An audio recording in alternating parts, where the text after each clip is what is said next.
Buonasera e ben ritrovati con l'informazione flash di New Sicilia, i principali titoli del pomeriggio. La Sicilia sarà il primo luogo al di fuori degli Stati Uniti dove verranno formati i piloti degli F-35. Lo ha annunciato il ministro della Difesa Guido Crosetto, che poi ha aggiunto: la difesa non deve essere vissuta come un costo ma come un'opportunità per lo sviluppo, come dimostrano le aziende Leonardo e Fincantieri.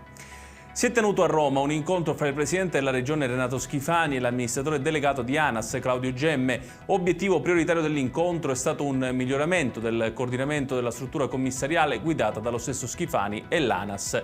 Ciò al fine di accelerare i processi di lavorazione sui cantieri della A19.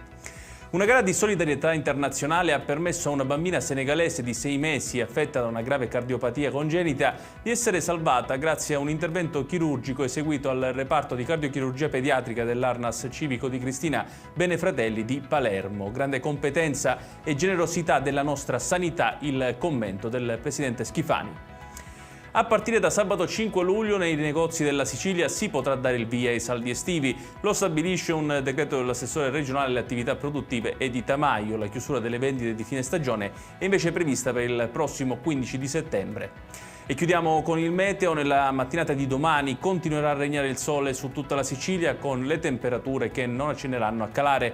Nel pomeriggio qualche addensamento con possibili deboli piogge riguarderà le zone interne, picchi vicini ai 40 gradi e nell'entroterra centro-orientale dell'isola.